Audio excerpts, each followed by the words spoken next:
Alright, this is day 5. Reading up, locking up our own by James Forman Jr. Want something to drink? Yes? No? Yeah. Damn, I'm so I'm so thirsty. Damn, just like damn, I don't know. Water? Orange juice? Apple juice? What do you think about that? Strawberry coconut water. I never had it. You know, I like it. You think? All right. Day 5. Reading "Locking Up Our Own" by James Forman Jr. I don't know what chapter we're on. We're on page 91. Once Jefferson passed the test and completed the 16-week police academy training program, he was posted to the city's 9th precinct. The assignment did not come as a surprise. The 9th was overwhelmingly black, and the city had an informal but rigidly enforced policy of restricting black officers to predominate black districts. Nor was this the only constraint that black officers face. For example, as was common practice across America, the MPD limited black officers to foot patrol, barring them from scout cars. As Jefferson recalled, they put cars out of service. Oh, okay. They put cars out of service rather than have black people drive them. White officers made up to 90% of MPD's force and constituted a majority even in black precinct, including the 9th. And as Jefferson soon discovered, the police force was as segregated in those black precincts as was anywhere else in the district. Black and white officers rarely patrolled together. Some commanders were unapologetic in defending segregation. One captain prohibited integrated assignments on the theory that colored officers are more efficient and more contented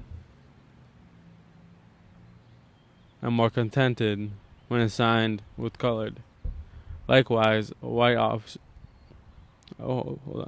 colored officers are more efficient and more contented when assigned with colored.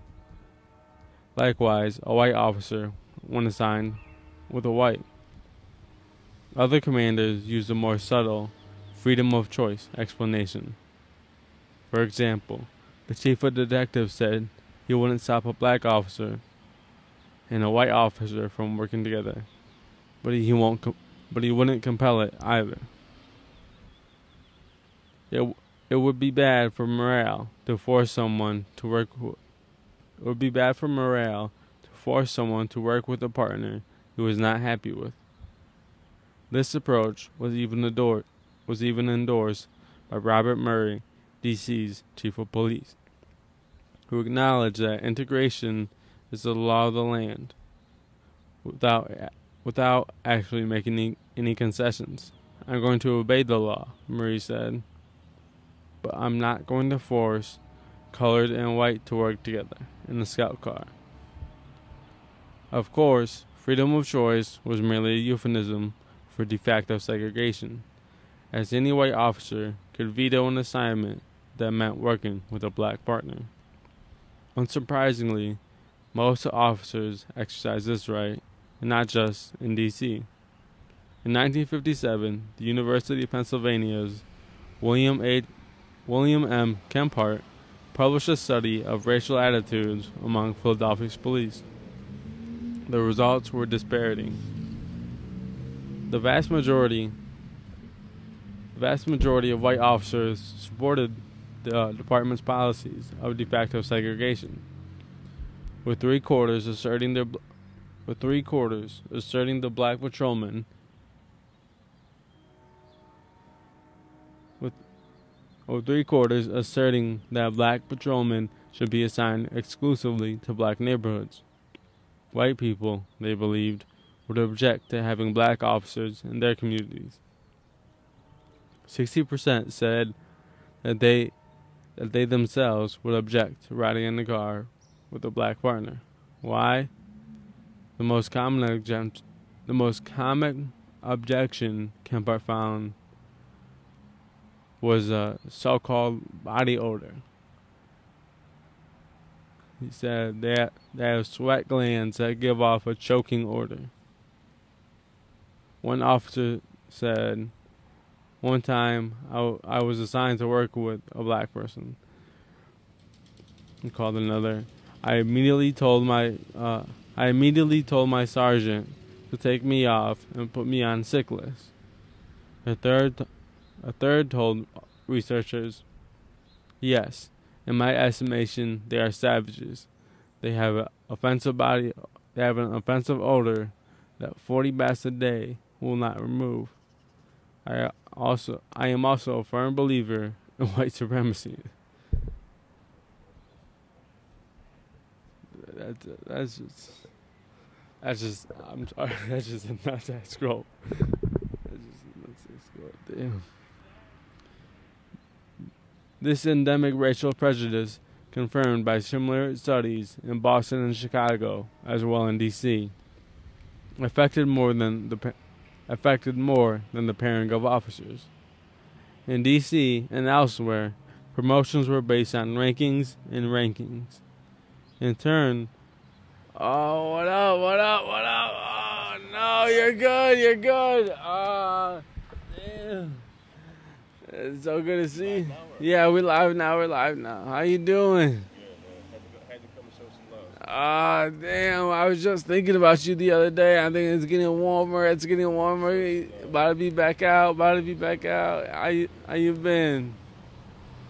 You on camera? Yeah, I'm live on camera right now. Folks in the city rocking down in Rockford, Illinois for over 200 days. 200 days. Now, I wish half our politicians had this type of energy. I wish they had this type of commitment with the community. I wish they would put their money where their mouth is. Now, if they're offended, they can take it however they want to. If any politician in this town gets offended about what I just said, let it hit home. If you're offended, that means you're not doing your job. I said what I said. These, my people, we've been down here for over 200 days because of how black folks are treated, people of color, and just people in general are treated on the streets of Rockford, Illinois, but in this nation. Yes, Black Lives Matter. Everybody's not down with the organization. But when we say it because it's the fact of our everyday lives. So, for anybody out there that feels, well, why would I get involved? Justice, equality, fairness. I appreciate this, man. I appreciate every single person that's rocking at Rockford, Illinois, that's down here representing the passion of what they believe. There are a lot of people talking online, but it doesn't matter because what do you stand for? You can criticize. A lot of people criticize what's happening, but they have no passion to stand up for something. I respect people that stand up for something. If you're not standing up for anything, you have nothing to say, really, in my opinion. God bless you, bro. God bless you, man. Thank you. Good seeing you. You can stick around for a second? All right, good. Damn, so good to see you. The police came this morning. You saw? No. Nah, they came a couple hours ago. Well, then there's a reason why I jumped on that line. That's good. There is a reason. The universe sent you in this day. Dang.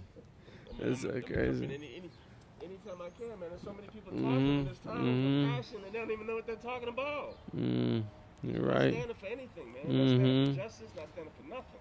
Yeah, I agree. A whole lot of words. Damn, we just saying that. I forgot where I was. I'm just go right here. This endemic racial prejudice, confirmed by similar studies in Boston and Chicago, as well in D.C., affected more than the pairing of officers. In D.C. and elsewhere, Promotions were based on rankings and rankings only. In turn, in DC and elsewhere, promotions were based on rankings and rankings. In turn, were based on a test score and a suitability for promotion ratings. The relative weights of these two determinants varied by city. In DC, the test counted for 40% and the suitability rating for 60%.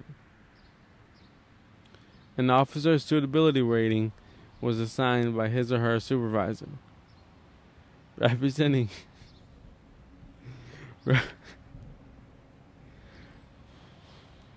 I'm sorry.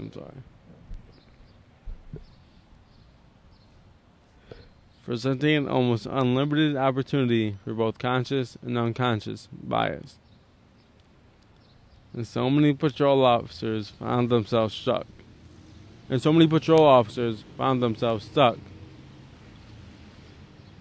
No matter how well they did on the written test, their suitability ratings. No matter how well they did on the written test, their suitability ratings disqualified them for promotion. These officers weren't naive. Everyone saw the practice for what it was. As the Afro put it, there's a sneaking suspicion that the promotion system of the Metropolitan Police Department was devised by either the devil or Senator Jim Eastland of Mississippi. But there wasn't much the officers could do. People respond to oppression in various ways, and one way is to surrender. After Owen Davis made the switch from post office employee to member of DC's finest, it was impossible for him not to notice the inequities plaguing the force. One effect all this outright discrimination had One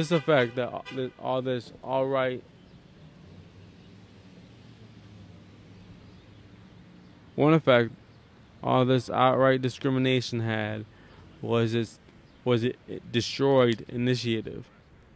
Black people tended not to spend too much time on the promotion exams. What the hell? It was too much effort for no reason.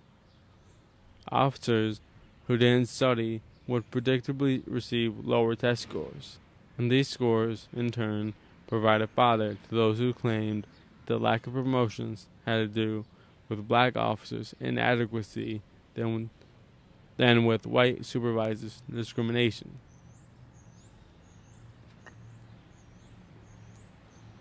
Q. Chief Murray. Black people won't study and they can't pass the written examinations. Bertle Jefferson himself was almost a casualty of the MPD's promotion process. In the late 1950s, after taking the test and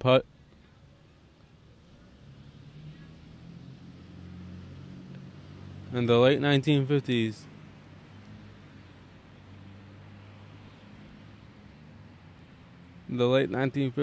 after taking the test and putting it in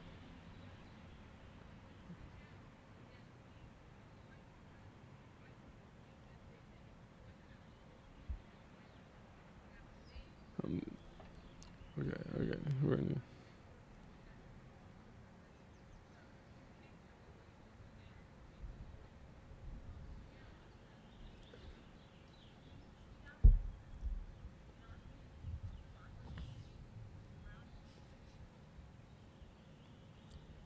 In the late 1950s, sorry, I didn't see this. Start this over. Bertle Jefferson himself was almost a casualty of the MPD's promotion process. In the late 1950s, after taking the test and putting in for advancement, he waited nervously for the promotion list to be posted. He had prepared for the test with his close friend Tillman O'Brien. In addition to studying hard, both men had compiled sterling achievement records.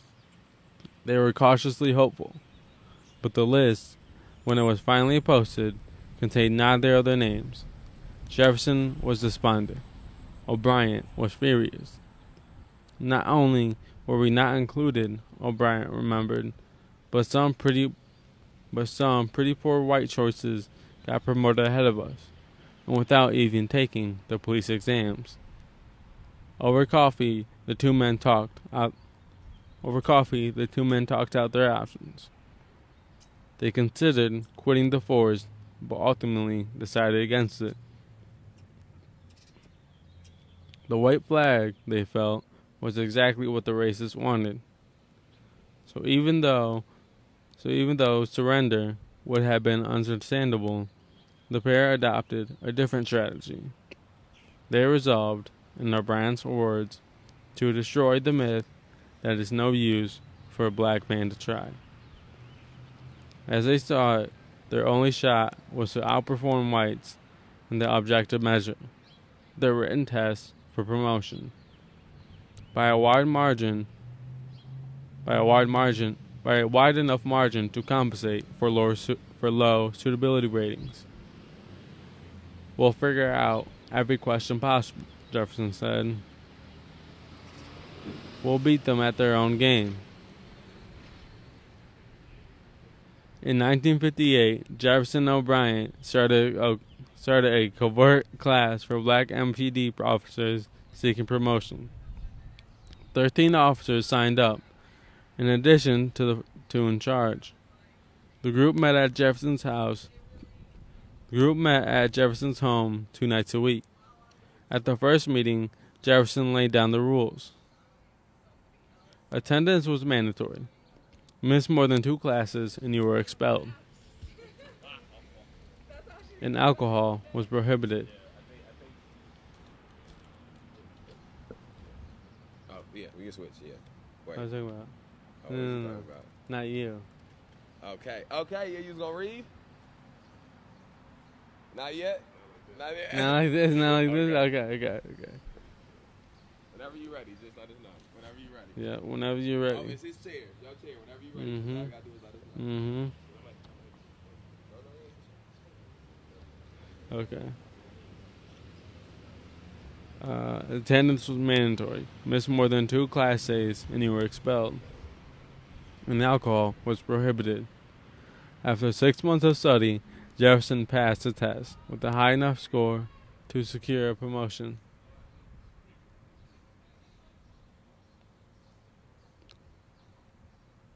So did O'Brien and 10 of the 13 classmates.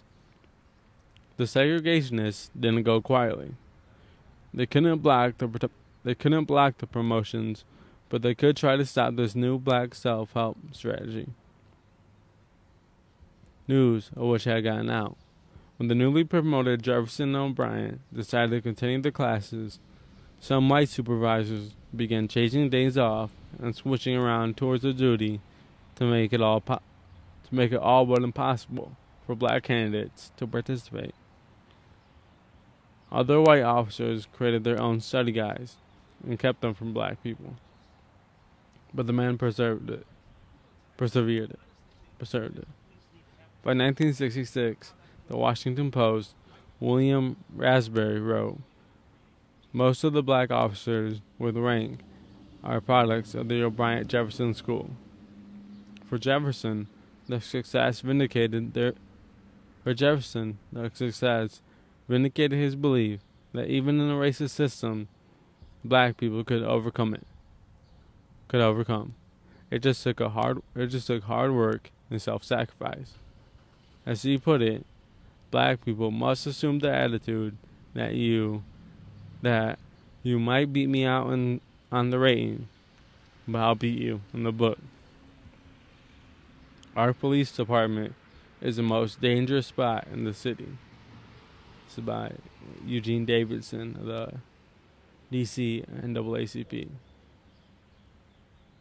Out in the community, DC's black citizens face a far more dangerous form face a far more dangerous form of police discrimination, excessive and violent. Though this kind of abuse was a perennial concern, it assumed greater urgency in 1956, when 2 black men were killed by the police in separate instances. One victim, Harris F. Finley, was a World War II veteran and a father of 2 young children. He was shot to death in front of his own parents while being arrested on charges of resisting arrest and disorderly conduct. The former was especially common in cases. Suspiciously common in cases where the police shoot or beat someone. The latter was described by the Afro as a catch-all charge that covers practically everything from talking loud to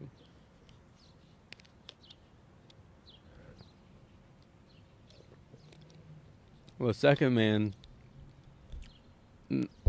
man, Nelson Marshall, was a Safeway truck driver with 5 children, shot to death during an arrest for a traffic violation. The officer who killed Marshall was brought to trial, but summarily acquitted by all-white jury in a city that was almost 50% black. Citing these deaths, along with a surge of police brutality complaints from black citizens nationwide. The leader of the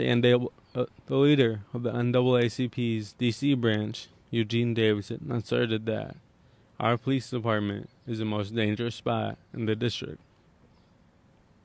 Davidson accused Chief Murray of perpetuating 2 injustices: the MPD discriminating against his black officers, and it routinely used excessive force against the city's black citizens.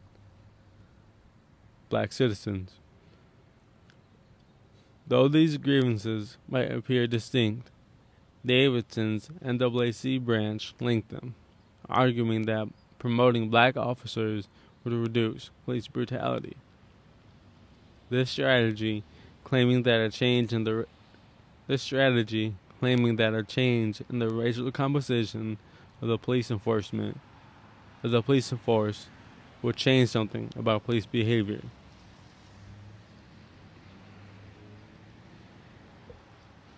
This had been employed by advocates in Atlanta a decade earlier, when they contended that hiring black officers would help fight crime by offsetting the prevailing apathy among white officers.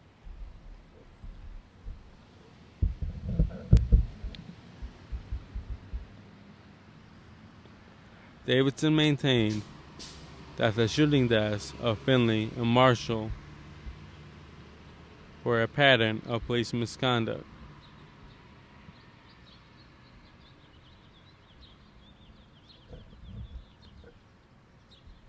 In 1957, he submitted a scathing report. He called it an expose to the D.C. Board of Commissioners and the police chief, recounting stories of appalling abuse.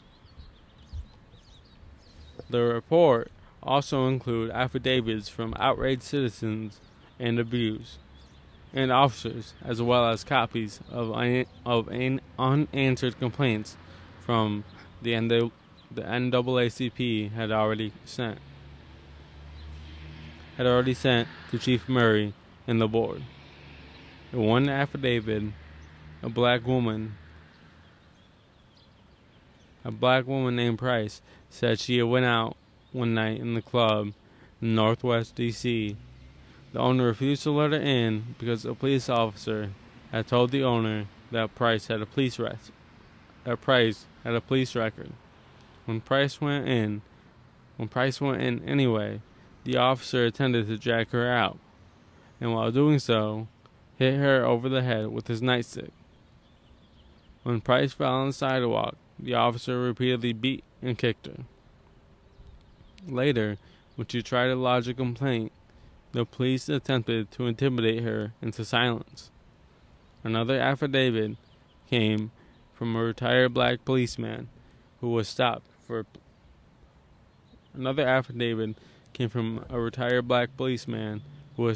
a traffic violation. The officer who pulled him over opened the driver's side door, hit the man in the face, and pulled him out on the sidewalk.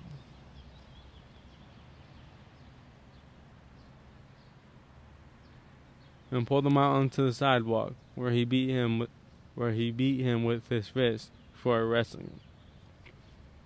A black man named Isaac William Jr. submitted documents to show that he was severely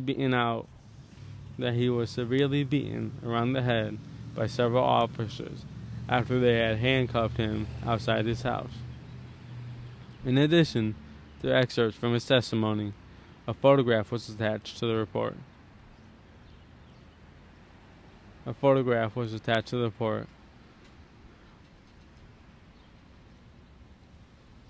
Along the physical violence, black citizens were consistently subjected to verbal disrespect from the very people whose job it was to serve them. Though less noteworthy than physical violence, this was and remains the most common complaint against the police. As in Atlanta, where in the 1930s, black people objected that white officers had no regard for the social standing of colored men or women. DC's middle-class black people did not take kindly to verbal slights. Some complained that white officers had a plantation system attitude and couldn't stomach the sight of black people doing better than they were. One black attorney recalled, The other day, some friends and I were driving the area of 16th and K Streets. When we stopped for the light, a white policeman told his companion, "Just look at them. Just look at them in that Cadillac. I can't even afford one." In addition to complaining that they were singled out for mistreatment by resentful white officers,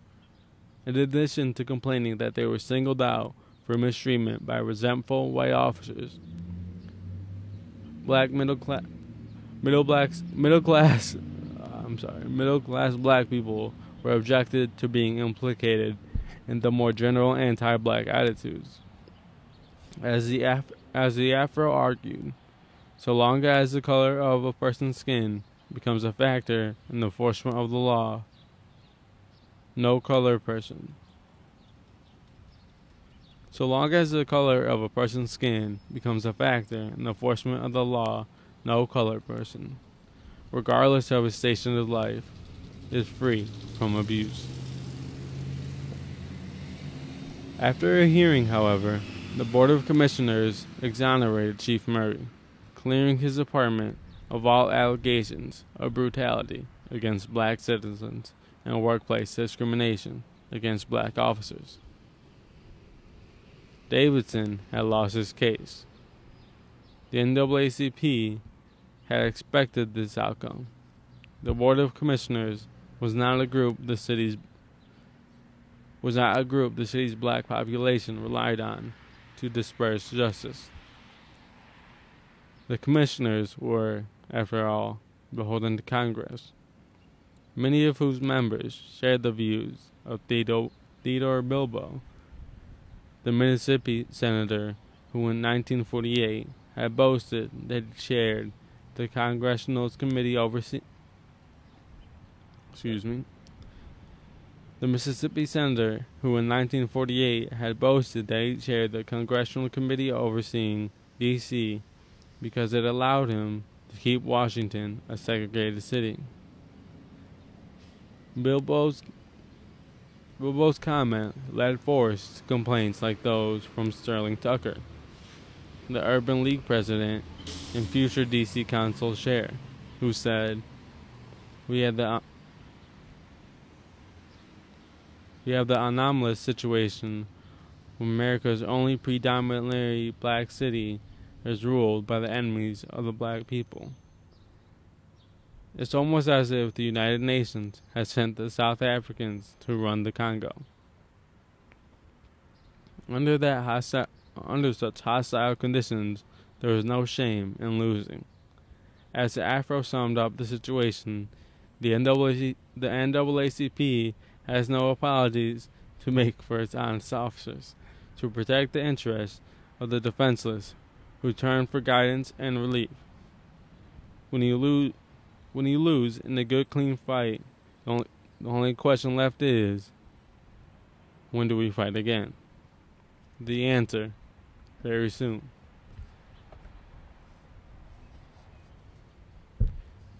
This is a quote from the Washington Afro-American. Stick to police work and leave the race relations business to the experts. In the summer of 1963, hundreds of thousands of civil rights activists planned to join the March on Washington for Jobs and Freedom, which many predicted would be the biggest demonstration in the district's racial history. The freedom movement was sweeping the country, exposing racial discrimination in all corners of American life. And the nation's police department were increasingly coming under scrutiny. One 1959 study revealed that 83% of Southern departments restricted black officers to segregated districts, and that in most cities, black officers could not arrest whites. In 1961, the U.S. Civil Rights Commission report found that 31% of the nation's police departments restricted the ability of black officers to arrest a white person suspected of a felony. Most of these departments required their black officers to hold suspects until a white policeman arrived to make the actual arrest. In a few cases, black officers were prohibited even from doing that. And across the country, their authority to make misdemeanor arrests was even more limited. Meanwhile, the abuse black citizens faced from the police was unrelenting. Brutality was on especially vivid display in the South, where scenes of cigar-chomping sheriffs attacked civil rights protesters with water hoses and dogs became regular fodder for the nightly news. In the early 1960s, civil rights groups charged that police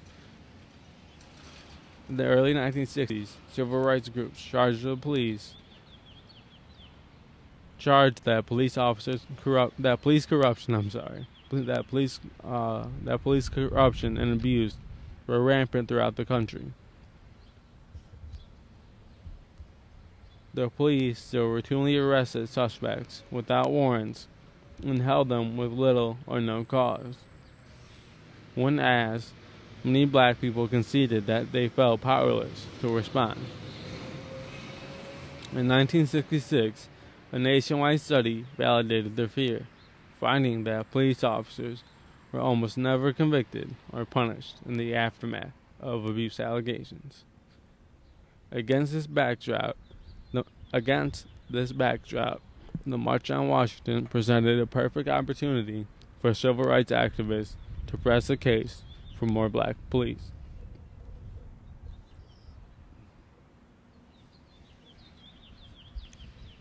Throughout the spring and summer of 1963, the Afro read headlines such as, D.C. needs more colored cops. D.C. needs more colored cops and top jobs to fight crime, says Lawson. In crisis in D.C., police department, one reason crime is rising.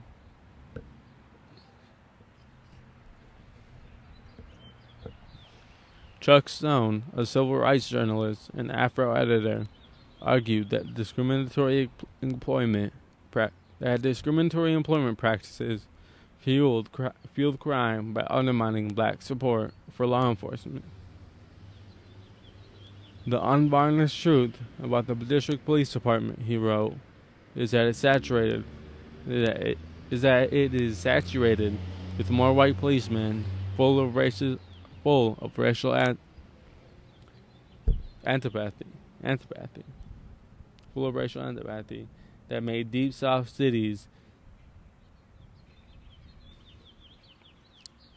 The vast majority of white officers were intellectually, emotionally, and ancestrally incapable of treating colored people equally or with respect.